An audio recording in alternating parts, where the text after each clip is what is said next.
कथा कहानी किस्सा के दोस्तों को नमस्कार। जीवन भी अजब चीज है। कोई बिना बात जीने की आशा खो बैठता है और कोई दूसरे के जीवन के लिए खुद को मिटा देता है। आज प्रस्तुत है ओ हेनरी की प्रसिद्ध अंग्रेजी कहानी द लास्ट लीफ की हिंदी प्रस्तुति आखिरी पत्ती।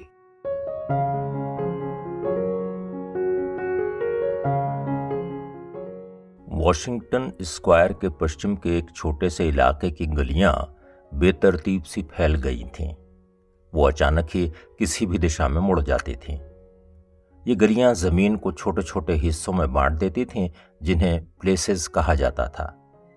कभी कभी कोई गली घूमकर खुद को ही काट देती थी। एक बार एक चित्रकार ने इस गली के बारे में मजेदार बात कही। मान लो किसी पेंटर ने चित्रकारी की सामग्री का उधार चुकता नहीं किया है। मान लो उसके पास पैसे भी नहीं है। ये भी मान लो कोई अपने उधार के पैसे वसूलने के लिए आता है। इस गली की भूल भुलैया में इधर उधर घूमकर भी उसकी मुलाकात अपने देनदार से नहीं हो पाती थी। उसे एक धेला तक नहीं मिलता था। शहर के इस हिस्से को ग्रीनविच विलेज कहा जाता था। इस इलाके में कलाकार, चित्रकार जल्दी ही बसने लगे थे। यहाँ उन्हें अपनी पसंद के खूब रोशनी वाले अच्छे कमरे आसानी से मिल जाते थे। किराया भी कम था। सू और जॉन्सी भी ऐसे ही एक तिमंजिला मकान में सबसे ऊपर रहती थीं। इन दोनों जवान औरतों में से एक माइन की थी और दूसरी कैलिफोर्निया से आई थी। इनकी मुलाकात 8th स्ट्रीट के एक रेस्तरां में हुई थी। एक दूसरे से मिलने के बाद उन्हें पता चला कि वो एक ही तरह की कला को पसंद करते थे। उन्हें एक जैसा खाना और एक जैसे कपड़े भी अच्छे लगते थे। इसलिए उन दोनों ने यह निर्णय लिया कि उन्हें साथ साथ रहना चाहिए। ये बात बसंत के समय की है। सर्दियों के साथ साथ ग्रीनविच विलेज में एक अपरिचित का भी आगमन हुआ। किसी ने पहले उसे नहीं देखा था। वो कभी यहाँ कभी वहां किसी भी आदमी को अपनी सर्द उंगलियों से छूता हुआ घूमता था। वो दरअसल एक बहुत बुरा रोग था। डॉक्टर उसे मिस्टर निमोनिया कहते थे। शहर के पूर्वी इलाके में उसने कई लोगों को छुआ और बीमार कर दिया। लेकिन इन संकरी गलियों में वो आसानी से इधर उधर नहीं जा पा रहा था। मिस्टर निमोनिया शालीन बुजुर्ग तो था नहीं। कोई भी सज्जन बुजुर्ग कैलिफोर्निया की किसी कमजोर औरत को दुख और पीड़ा क्यों पहुंचाएगा। लेकिन मिस्टर निमोनिया ने अपनी सर्द उंगलियों से जॉन्सी को छू लिया। उसके बाद वो अपने बिस्तर पर बिना कोई हरकत किए पड़ी रहती। वो अपनी खिड़की से पास के दूसरे घर की दीवार को देखती रहती थी।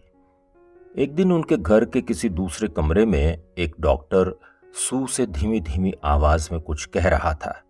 उसकी कोशिश थी कि जॉन्सी उसकी बात न सुन पाए।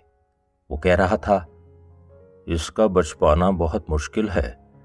अगर वो जिंदा रहना चाहती है तो इसके लिए एक ही तरकीब है। देखो, अगर लोग जीना नहीं चाहते तो मैं उनके लिए कुछ नहीं कर सकता। तुम्हारी प्यारी सी दोस्त ने यह मान लिया है कि वो अब जिंदा नहीं रह पाएगी। क्या कोई ऐसी बात है जो उसे परेशान कर रही है? सू ने जवाब में कहा, वो हमेशा इटली जाना चाहती थी। उसकी इच्छा हमेशा से थी कि वो नेपल्स की खाड़ी की पेंटिंग बनाए। डॉक्टर चौंका, पेंटिंग? नहीं नहीं, क्या कोई और बात भी हो सकती है? क्या किसी आदमी के लिए तो वो परेशान नहीं है? आदमी? सू ने अनिश्चय से कहा, क्या किसी आदमी के लिए इतना परेशान हुआ जा सकता है? नहीं डॉक्टर, ऐसा कोई आदमी नहीं है।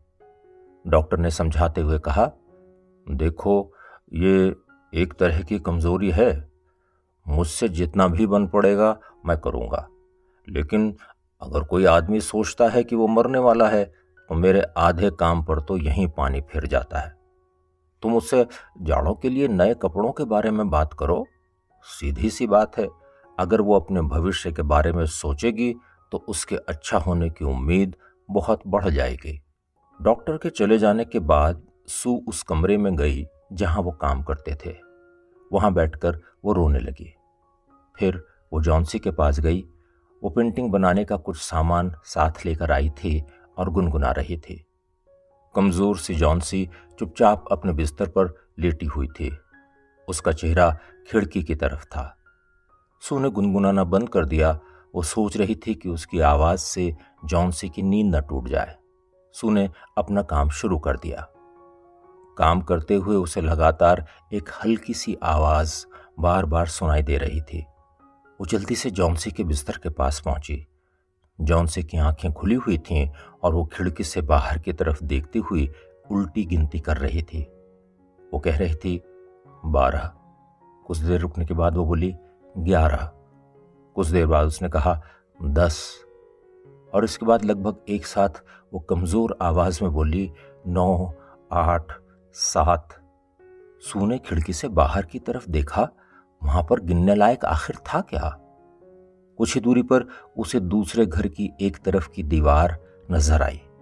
दीवार में कोई खिड़की भी नहीं थी। दीवार के सहारे खड़ा एक पुराना सा छोटा पेड़ दिखाई दे रहा था। जाड़ों की ठंडक का असर उस पेड़ पर भी दिखाई दे रहा था। पेड़ की काली सी दिख रही शाखाओं से उसकी करीब करीब सभी पत्तियां झड़ चुकी थीं। उसने प्यार से कहा, जॉन्सी, क्या देख रही हो? 6। अपनी धीमी सी आवाज में जॉन्सी ने कहा। ये सब अब एक के बाद एक जल्दी जल्दी गिर रही हैं। 3 दिन पहले करीब 100 थीं। उन्हें गिनते गिनते मेरे सिर में दर्द हो जाता था, लेकिन अब आसानी हो गई।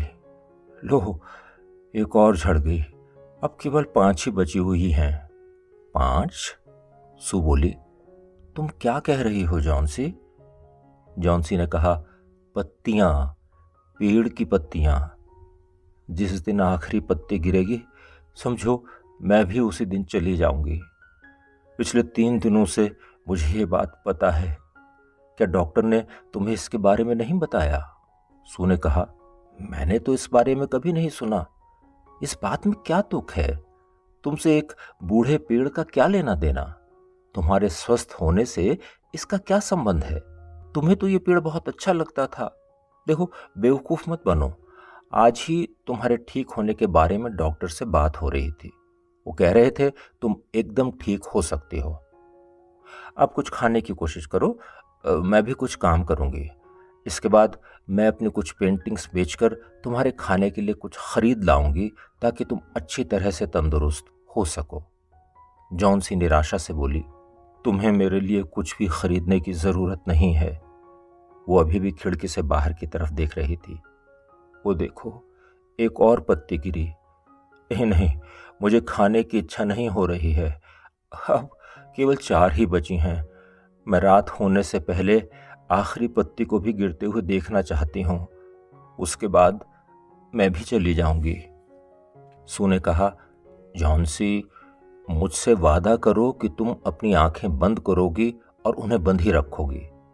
मुझसे यह भी वादा करो कि जब तक मैं अपना काम खत्म नहीं कर लेती, तुम खिड़की की तरफ देखोगी भी नहीं। मुझे कल तक हर हालत में यह पेंटिंग पूरी कर लेनी है।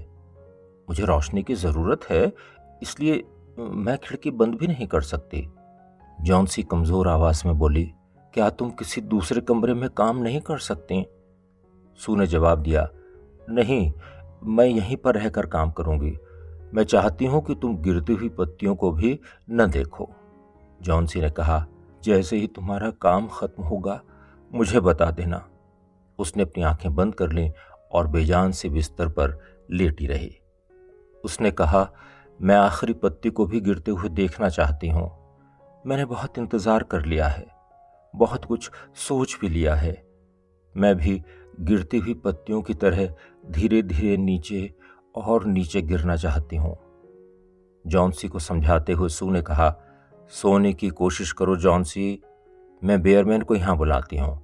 मैं इस पेंटिंग में एक आदमी को पेंट करना चाहती हूं। मैं उसे बेयरमैन जैसा बनाऊंगी। मैं 1 मिनट भी बर्बाद नहीं करना चाहती हूं। जब तक मैं ना आऊं, तुम हिलना भी मत। बूढ़ा बेयरमैन एक पेंटर था जो इस मकान की पहली मंजिल में रहता था। उसकी उम्र 60 साल से ज्यादा थी। पेंटर के रूप में उसे सफलता हासिल नहीं हो पाई थी। वो 40 साल से चित्रकारी कर रहा था, लेकिन वो कोई अच्छी पेंटिंग नहीं बना पाया था। वो हमेशा एक बहुत ही शानदार और सुंदर पेंटिंग बनाने की डींग मारता था, लेकिन उस पेंटिंग को वो अभी शुरू भी नहीं कर पाया था। वो दूसरे कलाकारों के लिए मॉडल की तरह काम करके कुछ कमाई कर लेता था। वो शराब बहुत पीता था। अभी भी वो अपनी उस शानदार पेंटिंग के बारे में बात करता था जिसे वो बनाना चाहता था। वो ये भी मानता था कि सू और जॉन्सी की मदद करना उसकी खास जिम्मेदारी है। बेयरमैन सू को उसके डार्क रूम में मिला। वहां पहुंचकर ही वो समझ गई कि वो शराब पी रहा था। शराब की बदबू कमरे में भरी हुई थी। उसने बेयरमैन को जॉन्सी और पेड़ से झड़ रही पत्तियों के बारे में बताया। उसने कहा कि उसे डर है कि जॉन्सी भी गिरती हुई पत्तियों की तरह ही धीरे धीरे खत्म हो जाएगी। दुनिया पर उसकी पकड़ अब हल्की पड़ती जा रही थी। बेयरमैन इस बात को सुनकर गुस्से से भर गया। वो जोर से चिल्लाया, क्या दुनिया में इस तरह के भी बेवकूफ हैं? क्या पेड़ों से पत्तियों के गिरने के कारण भी कोई मर सकता है? मैंने तो आज तक इस तरह की कोई बात नहीं सुनी। नहीं नहीं, मैं वहां नहीं जाऊंगा। वहां पर मैं मॉडल की तरह नहीं बैठ सकता। तुमने उसे इस तरह की बात न करने के लिए क्यों नहीं कहा? बेचारी जॉन्सी, सू ने कहा। वो बहुत बीमार है। बीमारी ने उसके दिमाग में इस तरह के वाहियात विचार भर दिए हैं। मिस्टर बेयरमैन, अगर आप नहीं आना चाहते तो मत आइए। मैं आपको दयालु आदमी समझती थी, लेकिन शायद मैं गलत थी। बेयरमैन खींचकर चिल्लाया, अब तुम अपनी औरतों वाली बात पर उतर आई हो। किसने कहा कि मैं नहीं जाऊंगा? चलो, मैं चल रहा हूं तुम्हारे साथ। मैं आधे घंटे से तुम्हें यही बात समझाने की कोशिश कर रहा हूं कि मैं चलूंगा। हे भगवान, ये जगह इतनी बेकार है कि किसी अच्छे आदमी का यहां बीमार पड़ना खतरे से खाली नहीं है। जिस दिन मेरी पेंटिंग बनेगी ना, मैं उसी दिन इस नर्क से निकल जाऊंगा। जब वो लोग ऊपर के कमरे में पहुंचे तो जॉन्सी सो रही थी। सू ने खिड़की को पर्दों से ढक दिया और वो बेयरमैन को लेकर दूसरे कमरे में चली गई। दूसरे कमरे से उन्होंने डरते डरते खिड़की से बाहर झांका। फिर वो बिना कुछ बोले एक दूसरे की तरफ देखने लगे। बाहर बारिश शुरू हो चुकी थी और हल्की हल्की बर्फ भी गिर रही थी। बेयरमैन बैठ गया और सू ने पेंटिंग बनानी शुरू कर दी। वो लगभग सारी रात काम करती रही। 1 घंटे की नींद के बाद वो सुबह सुबह जॉन्सी के पास पहुंची। जॉन्सी अपनी आंखें बड़ी बड़ी करके खिड़की की तरफ ही देख रही थी। उसने सू से कहा कि वो बाहर देखना चाहती है। सू ने खिड़की पर लगे पर्दे हटा दिए। सारी रात हुई तेज बारिश और हवा के बावजूद दीवार के सहारे लगे पेड़ पर अभी भी एक पत्ती दिखाई दे रही थी। ये पेड़ की आखिरी पत्ती थी। डाली के पास वो अभी भी काफी हरी दिखाई दे रही थी, लेकिन किनारों की तरफ उसका रंग हल्का पीला पड़ गया था। ये जमीन से करीब 20 फीट ऊपर डाली पर टंगी हुई थी। जॉन्सी ने कहा, ओह, ये आखिरी वाली बची है। मैं सोच रही थी कि ये रात में गिर जाएगी। मैंने तेज हवाओं को चलते हुए सुना था। आज तो ये गिर ही जाएगी। उसी के साथ मैं भी खत्म हो जाऊंगी। सू ने कहा, अरे जॉन्सी, कुछ मेरे बारे में भी तो तुम सोचो। तुम्हारे बाद मेरा क्या होगा? जॉन्सी ने कोई जवाब नहीं दिया। दुनिया में शायद उस आदमी से अकेला कोई नहीं होता जो अपने आखिरी सफर की तैयारी कर रहा होता है। दोस्ती और इस दुनिया से जुड़ी सभी चीजें एक के बाद एक टूटती जा रही थीं। दिन धीरे धीरे बीत गया। रात के हल्के उजाले में भी पत्ती अपनी डाली के साथ जुड़ी हुई दिखाई दे रही थी। रात होते ही हवाओं का दौर फिर से शुरू हो गया। खिड़की पर बारिश की बूंदें जोर जोर से बरस रही थीं। अगली सुबह होते ही जॉन्सी ने कहा कि वो फिर से खिड़की के बाहर देखना चाहती है। पत्ती अभी भी वहीं मौजूद थी। जॉन्सी काफी देर तक लेटे लेटे उस पत्ती को देखती रही। फिर उसने सू को बुलाया, जो उसके लिए कुछ खाना पका रहे थे। सू को देखते हुए वह बोली, मैं अच्छी लड़की नहीं हूं सू। किसी न किसी वजह से वो आखिरी पत्ती टूटी नहीं है। इससे ही पता चलता है कि मैं कितनी बुरी हूं। मरने की ख्वाहिश करना बहुत बुरी बात है। मैं अब कुछ खाने की कोशिश करूंगी, लेकिन पहले एक शीशा तो ला दो। मैं पहले खुद को देखना चाहती हूँ। उसके बाद मैं बैठ जाऊंगी और तुम्हें खाना बनाते हुए देखूंगी। 1 घंटे बाद वो बोली, सू, मैं किसी न किसी दिन नेपल्स की खाड़ी की पेंटिंग जरूर बनाऊंगी। दोपहर में डॉक्टर आया। जॉन्सी को देखने के बाद वो अकेले में सू से बात करने के लिए दूसरे कमरे में गया। उसने सू से कहा, जॉन्सी की तबीयत में काफ़ी सुधार है। उसकी अच्छी तरह से देखभाल करो, वो जल्दी ठीक हो जाएगी। मुझे अब इसी मकान में बियरमैन नाम के दूसरे मरीज को भी देखना है। शायद वो भी पेंटर है और उसे भी निमोनिया हुआ है। बहुत बूढ़ा हो गया है वो, बहुत बीमार है। मुझे उसके लिए कोई उम्मीद नहीं दिखाई दे रही। हम आज ही उसे अस्पताल ले जा रहे हैं। कोशिश करेंगे कि आखिरी समय में उसे ज़्यादा तकलीफ न हो। अगले दिन डॉक्टर ने कहा, बहुत बढ़िया सू, जॉन्सी अब खतरे से बाहर है। उसके खाने पीने का ध्यान रखो और अच्छी तरह से देखभाल करो। बस इतना ही तो करना है। दोपहर में सू जॉन्सी के पास आई और उसे अपनी बाहों में भर लिया। उसने जॉन्सी से कहा, मुझे तुम्हें कुछ बताना है। मिस्टर बियरमैन की आज दोपहर अस्पताल में मौत हो गई। वो केवल 2 दिनों से ही बीमार थे। पहले दिन किसी ने उन्हें उनके कमरे में बीमारी की हालत में पाया।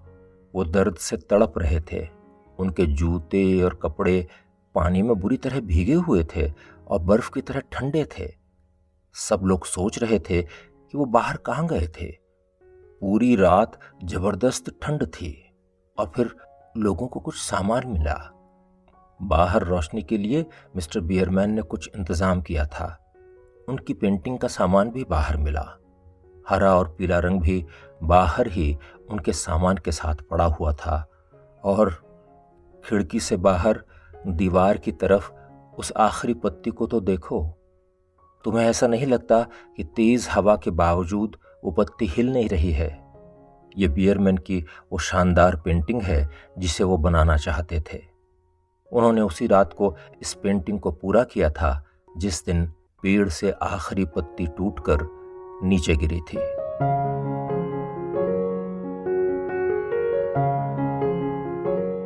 आखिरी पत्ती। अभी आप ओ हेनरी की अंग्रेजी कहानी द लास्ट लीफ की ये हिंदी प्रस्तुति सुन रहे थे। कहानी अगर आपको अच्छी लगी हो तो इसे लाइक करें और शेयर भी करें। अभी तक आपने हमारे चैनल को सब्सक्राइब नहीं किया है तो अभी कर दें। जल्दी मिलते हैं एक और नई कहानी के साथ। नमस्कार।